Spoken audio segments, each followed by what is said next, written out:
Buongiorno cari amici, siamo qui per parlare di un nuovo argomento di filosofia, il positivismo. Volevo farvi dare un saluto dalla piccola Sophie, che forse però voleva dormire. Che dite? La lasciamo andare, la nostra mascotte Sophie. Iniziamo a parlare di un nuovo argomento in filosofia, il positivismo. Che cos'è il positivismo? Il positivismo è una tradizione culturale, un movimento di pensiero che non è soltanto un movimento di pensiero filosofico, è qualcosa di più ampio, di più vasto. Il positivismo, prima di tutto, segna veramente la storia dell'Europa nell'Ottocento e oltre. Il positivismo ha un margine temporale enorme, più o meno va dal 1840 fino alle soglie della prima guerra mondiale, diciamo 1914 più o meno. C'è anche da dire che verso la fine dell'Ottocento, l'inizio del Novecento, il positivismo entra già in crisi, tuttavia durerà per un tempo lunghissimo e quindi la sua influenza sfocerà in vari settori, persino dopo la prima guerra mondiale. Nel periodo tra le due guerre ci sarà comunque una certa sopravvivenza della mentalità positivistica, quindi parliamo di un movimento culturale molto prolungato nel tempo, in Europa a largo raggio. Non è solo un movimento culturale di stampo filosofico, il positivismo è anche un movimento culturale di stampo letterario. Forse l'avete già studiato in italiano, il verismo, il naturalismo, come correnti letterarie sono strettamente legate e dipendenti dalla mentalità positivistica. Il positivismo ha anche un'importanza artistica, il positivismo ha anche un'importanza, ad esempio, nella critica letteraria, nella critica d'arte, così come in altre scienze settoriali, per esempio nella medicina, nella criminologia, oppure nella storiografia, nella pedagogia. Noi abbiamo una storiografia positivistica, un nuovo modo di studiare la storia, di interpretare la storia. Noi abbiamo una pedagogia positivistica, una criminologia positivistica, un nuovo modo di studiare i criminali, i soggetti devianti, quindi un movimento culturale a largo raggio che influenza moltissimo anche alcune scienze particolari. Il positivismo poi è un movimento europeo, come l'illuminismo, come il romanticismo, quindi il positivismo non è monolitico, non è uguale in tutti i paesi d'Europa. Ricordate cosa dicevamo del romanticismo? Il romanticismo nasce in Germania, però poi, spostandosi negli altri paesi europei, si modifica, diciamo che si adatta. Il romanticismo assume un tono differente a seconda del paese, del popolo che lo esprime. La stessa cosa vale anche per l'illuminismo che era venuto prima e anche per il positivismo. Il positivismo originario, quello a tutto tondo, quello più estremista, quello più tipico, anche con le sue degenerazioni, con i suoi eccessi, con i suoi aspetti discutibili, è il positivismo francese, in particolare il fondatore del positivismo, forse il primo personaggio del positivismo, è Auguste Comte, francese. Poi, allontanandosi dalla Francia, il positivismo prende delle caratteristiche che sono tipiche di ogni paese europeo, differente dalla Francia. Per esempio, in Inghilterra, in Gran Bretagna, il positivismo è più moderato rispetto al positivismo francese, perché in Inghilterra il positivismo si innesta su una preesistente tradizione culturale e filosofica tipicamente anglosassone, quella dell'empirismo, quella del liberalismo, dell'individualismo liberale oppure dell'utilitarismo. Infatti molti filosofi, ne vedremo almeno un paio, del positivismo inglese, sono positivisti fino ad un certo punto, possono essere anche considerati o chiamati esponenti del liberalismo inglese. I liberali dell'Ottocento inglese sono positivisti fino ad un certo punto. Il positivismo si espande anche in Germania. Il positivismo in Germania recupera i caratteri estremisti della sinistra storica. Ricordate il materialismo, l'ateismo, quindi il positivismo in Germania prende la forma di un rigido, rigoroso monismo materialistico, un materialismo ateo che in qualche modo identifica la natura, la materia con l'essere umano. Non fa tante distinzioni tra l'essere umano e altre forme di vita o altre forme di materia. Tutto è materia organizzata. In Italia esiste anche un positivismo. In Italia c'è un filosofo positivista italiano, Ardigò, importante. Vabbè, importante fino a un certo punto. In realtà, fate attenzione, in Italia il positivismo ha dato i suoi migliori frutti nelle scienze settoriali. Nella storiografia noi abbiamo una storiografia positivistica, per esempio Pasquale Villari è uno di questi esponenti, una storiografia positivistica che fa attenzione ai dati materiali, sociali e economici della storia, abbastanza simile alla storiografia marxista, ma assolutamente contraria alla tradizione della storiografia cattolica. Abbiamo una storiografia positivistica con Villari, abbiamo anche una criminologia positivistica. Il famoso criminologo Cesare Lombroso cercò di studiare e di interpretare il carattere, la psicologia dei criminali, ma anche in generale di tutti gli uomini, in base alla filosofia positivistica. Quindi più che alla filosofia vera e propria, in Italia il positivismo influenzò, lasciò la sua impronta sulla storiografia, sulla letteratura con Giovanni Verga, sulla critica letteraria, sulla critica d'arte, oppure appunto sull'antropologia, l'antropologia criminale, la criminologia, di uno scienziato positivista che diventò famoso in tutto il mondo, veramente, Cesare Lombroso. Quindi vedete un movimento ampio, complesso, che prende caratteristiche differenti a seconda del popolo, della nazione in cui si innesta. Il positivismo è una filosofia ottimistica, pur essendo molto diversa la filosofia positivistica dalla filosofia di Hegel oppure dalla filosofia di Marx. I positivisti non amavano né Hegel né Marx. Il positivismo ha in comune con i grandi sistemi dell'Ottocento, anche il romanticismo, un fondamentale ottimismo. Romanticismo, hegelismo, marxismo, positivismo hanno moltissime cose che li differenzia tra loro, però hanno qualcosa anche in comune, una visione epistemologica e anche storica, ottimistica, rivolta verso il futuro.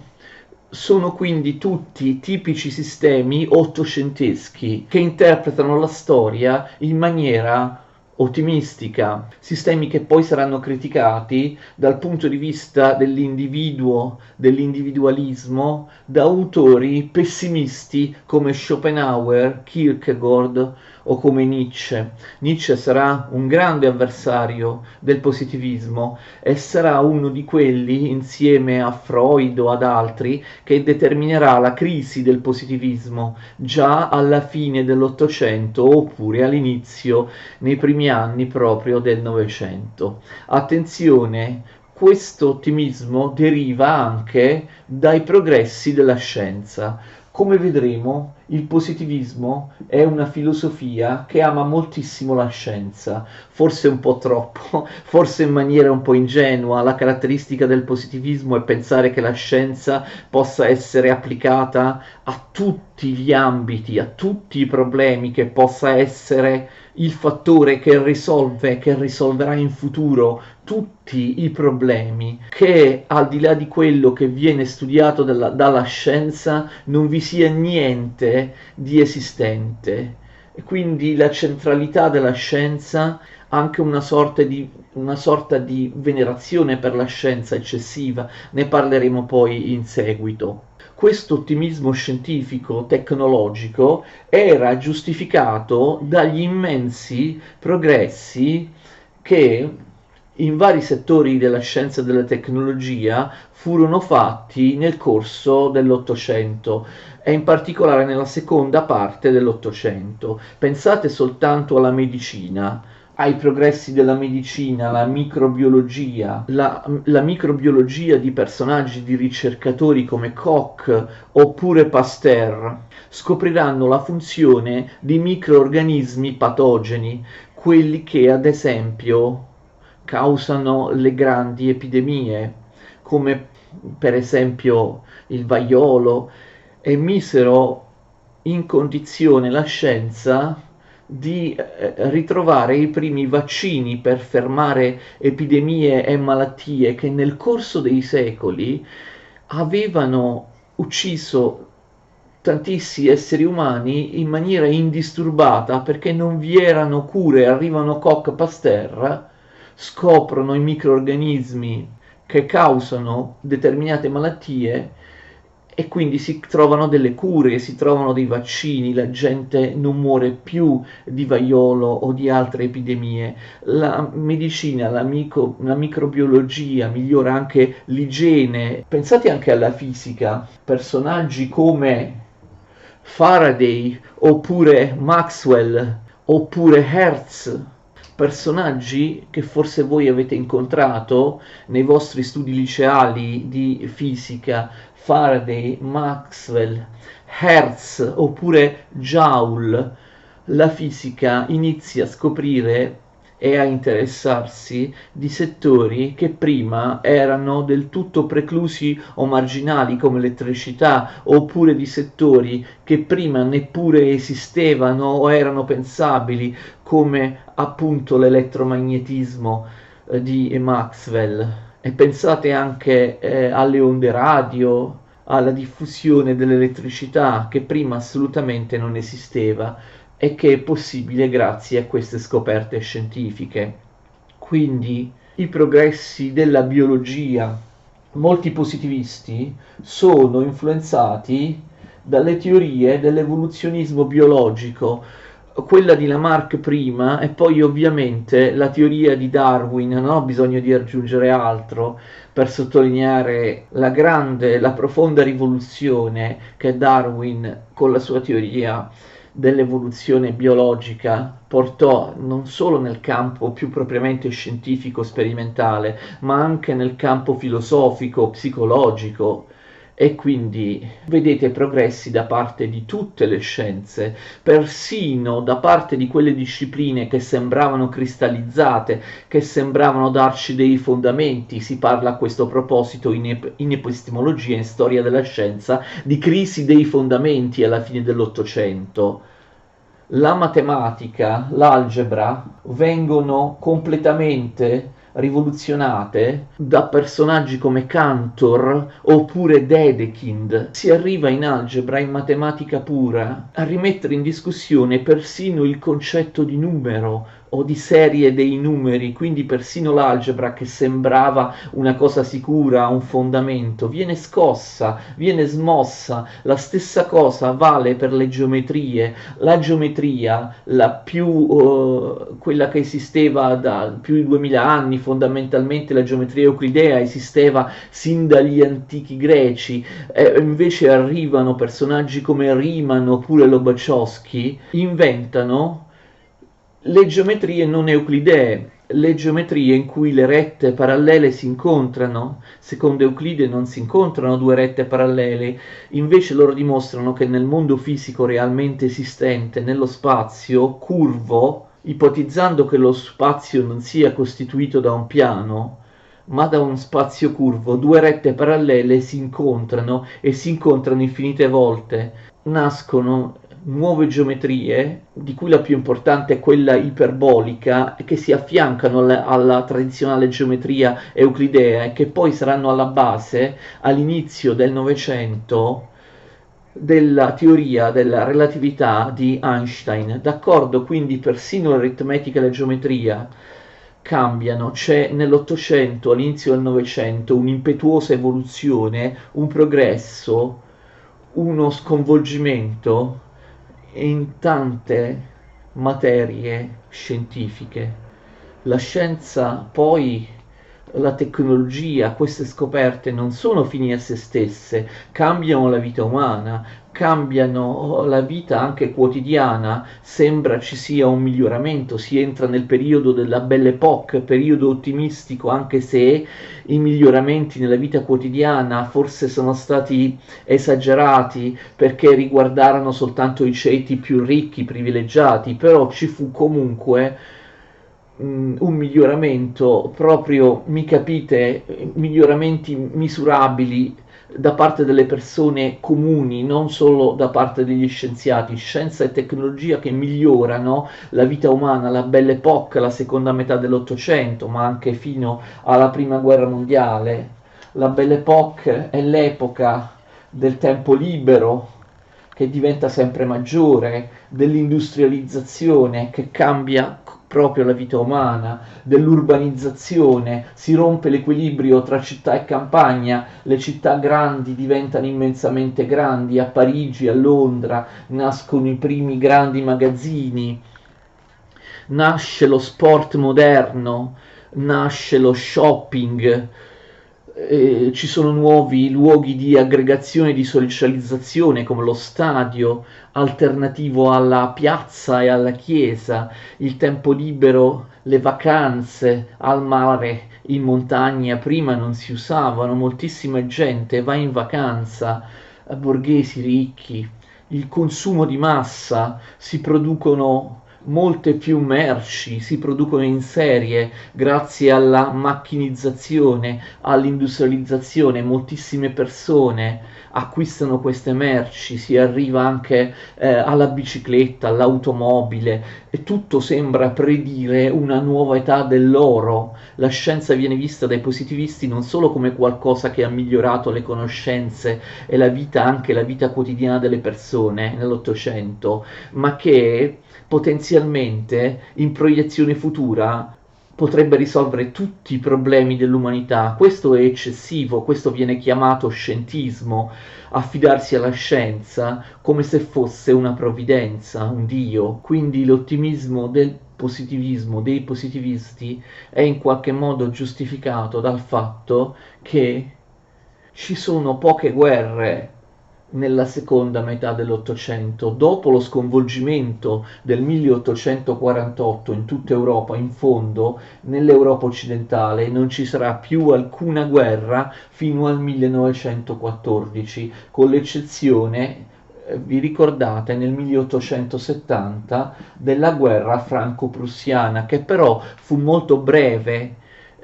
Quindi dal 1848 al 1914 non ci sono quasi più guerre in Europa occidentale, ci sarà la guerra di Crimea tra Turchia e Russia, ma siamo appunto alle estreme propaggini orientali dell'Europa, siamo sul Mar Nero. Questo vi sembrerà una cosa normale, ma all'epoca non era una cosa normale, consueta. L'Europa era stata per secoli campo di battaglia, invece adesso si nota che vi sono decenni e decenni di pace prolungata in cui i paesi europei per la prima volta da secoli non imbastiscono continue guerre per regolare l'equilibrio, guerre che distruggono, devastano il continente.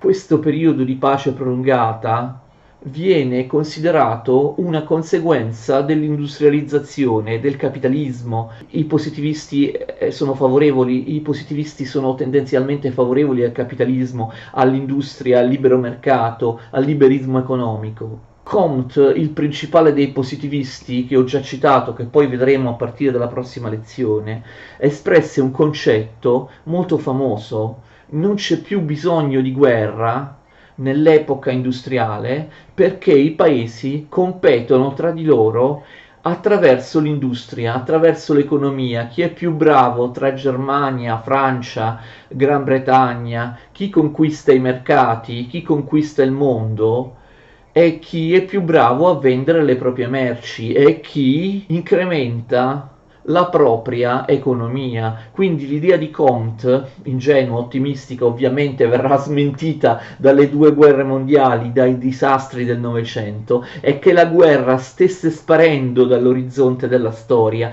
perché non serviva più, perché la guerra viene sostituita dall'economia. E quindi invece di competere, di cercare di affermarsi sugli altri paesi con la guerra, con dei mezzi militari, ogni nazione cercherà di affermarsi sulle altre grazie alla propria economia. Che bisogno c'è di conquistare territori, di sottomettere una nazione confinante, se io posso conquistarla e sottometterla facendo comprare loro le mie merci, cioè rendendola dipendente da me da un punto di vista economico. Non ho più bisogno della supremazia militare, evito anche le spese militari dell'occupazione dei territori, tesi ottimistiche che poi verranno smentite dal disastro della Grande Guerra, della Prima Guerra Mondiale. Però all'interno di quel periodo storico si poteva essere portati a pensare a questo. La Belle Époque, l'età del positivismo, è l'età delle grandi esposizioni universali. La Tour Eiffel a Parigi è uno dei simboli del positivismo. La grande ingegneria francese costruisce completamente in acciaio questo simbolo della società moderna. Oppure il canale di Suez, vi ricordate, realizzato da francesi e inglesi insieme, altra grandissima opera tecnica di ingegneria. Quali sono in generale le caratteristiche del positivismo? Il positivismo pensa che la conoscenza sia totalmente legata alla scienza. Non tutti sono completamente d'accordo su questo. Per esempio, Comte dice che noi possiamo conoscere soltanto ciò che la scienza ci fa conoscere, ciò che è al di fuori dei fenomeni, ciò che va al di là dell'esperienza, dei nostri sensi, noi non possiamo conoscerlo. Quindi conosciamo soltanto ciò che la scienza ci fa conoscere.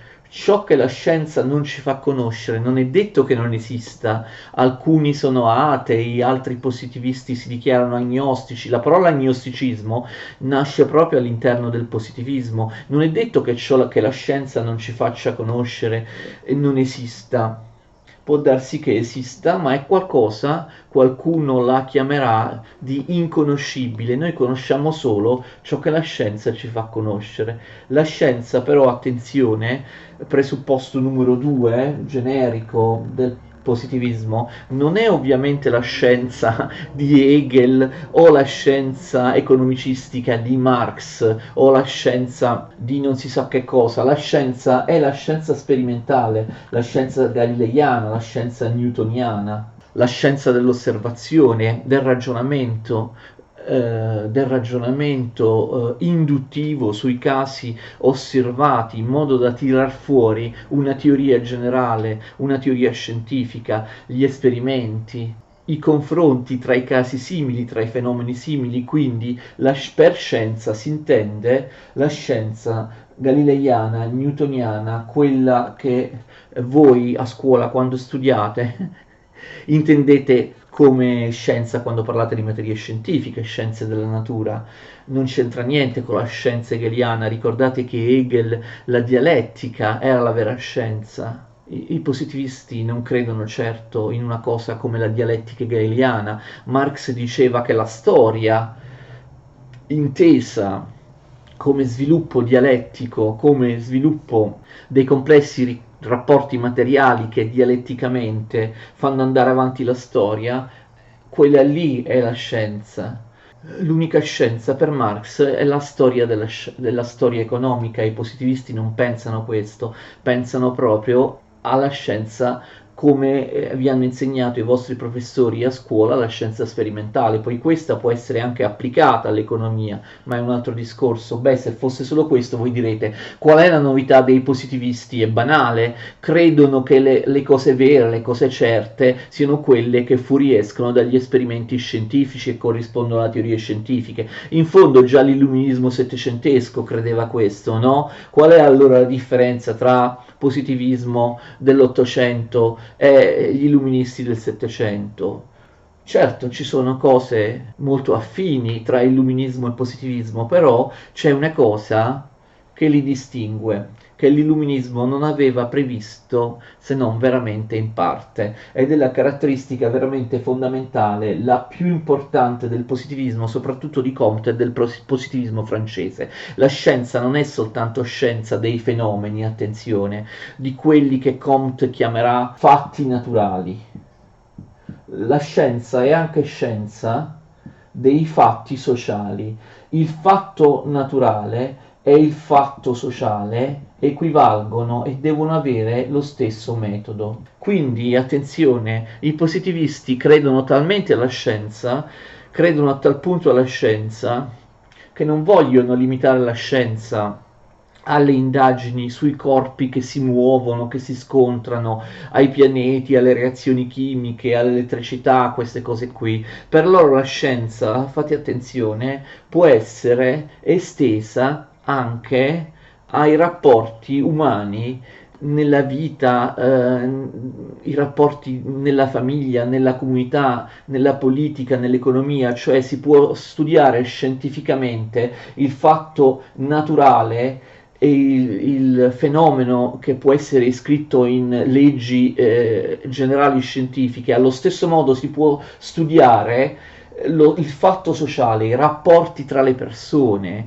l'economia, la psicologia delle persone, tutto ciò che riguarda il comportamento degli esseri umani può essere studiato scientificamente in quelle che noi oggi chiamiamo scienze umane. La psicologia, la pedagogia, una scienza della società, per definizione, qual è? Una parola che inventa Comte. La sociologia. Deve nascere una scienza della società, una scienza del fatto umano, del fatto sociale, del fenomeno sociale. Il fenomeno sociale deve essere studiato alla stessa stregua del fenomeno naturale, quindi una scienza esatta, attenzione, con gli esperimenti che indaga non solo la natura fisica, ma anche gli esseri umani in maniera scientifica, con il metodo sperimentale, la sociologia, il fatto umano.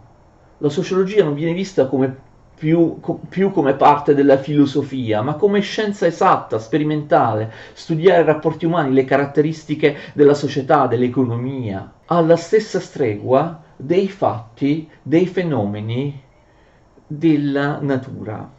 Questo è l'azzardo del positivismo, cercare di rendere scientifica, cercare di rendere scienza esatta anche la comunità umana. Poi altri presupposti del positivismo, che magari non valgono per tutti, attenzione, è il fatto, diciamo numero 4, che loro pensano ad una scienza, purtroppo questa è una deriva scientista, non solo come quella umile professione basata soltanto sull'esperimento che cerca di farti scoprire, a volte riesce a farti scoprire le leggi che sono alla base dei fenomeni naturali o sociali. Loro vedono la scienza come qualcosa di assoluto, la scienza come qualcosa, ovviamente senza avere prove scientifiche di questo, che in futuro risolverà tutti i problemi degli esseri umani. Come fai tu a prevedere il futuro? Ma loro purtroppo, come Hegel e come Marx, che pure detestano, si lasciano andare a questo. La scienza non è soltanto qualcosa di importante perché funziona per spiegare il fenomeno X o il fenomeno Y, i gruppi di fenomeni Z. La scienza in generale è qualcosa, loro la divinizzano in qualche modo, la venerano, è qualcosa che è un principio fondamentale che al di là delle osservazioni dei singoli casi, la scienza è proprio un principio che migliora la vita umana, che in futuro risolverà tutti i problemi della vita umana. Vedremo che alcuni diranno che al posto dei politici devono governare gli scienziati. Gli scienziati risolvono i problemi sociali, politici, psicologici, familiari, economici, meglio dei politici di professione. Quindi una sorta di divinizzazione della scienza, ma possibile che siano così ingenui da pensare che la scienza porti solo al bene dell'essere umano? Non si sono accorti dello sfruttamento causato dalla società industriale, non si sono accorti delle nuove forme di povertà, dalle forme di alienazione all'interno del lavoro. Attenzione, i positivisti non sono stupidi, sanno perfettamente che l'industrializzazione, la società industriale ha portato anche degli squilibri, dei problemi, delle nuove forme di povertà, di sfruttamento, di lacerazione della famiglia e dell'io, ha portato alla conquista di popoli extraeuropei, al colonialismo. I grandi imperi coloniali francese e inglese si stabilizzano e si espandono e si affermano proprio durante l'epoca del positivismo.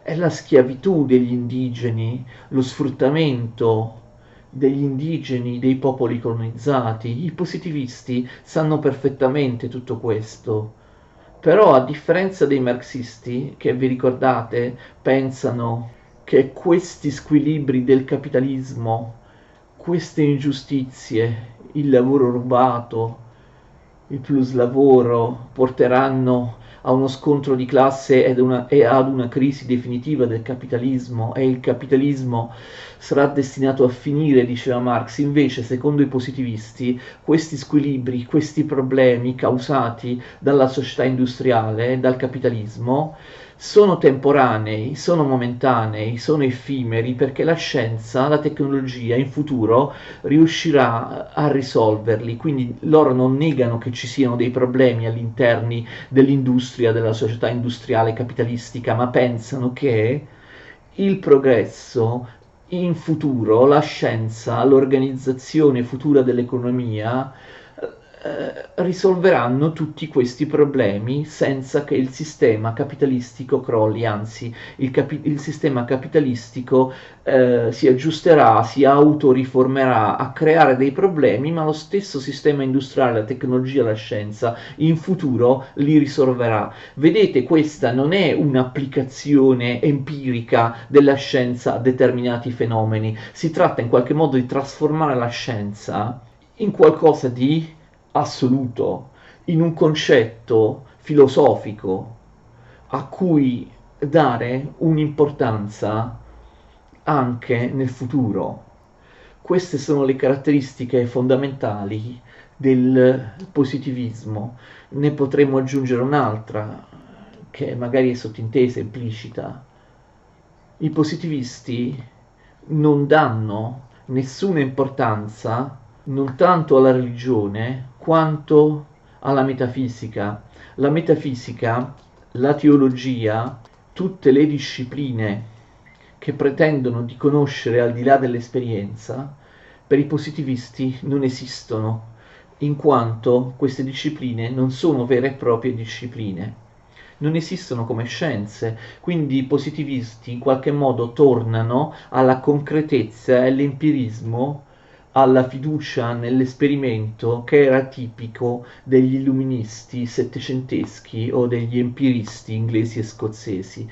La prossima volta noi vedremo il pensiero del primo, forse del più importante, però sicuramente del più tipico nel bene e del male, autore positivista Auguste Comte, francese. Ci vediamo quindi la prossima volta. Continuate a seguirmi. Vi interessa il positivismo? Dedicheremo al positivismo numerose lezioni. Arrivederci e grazie.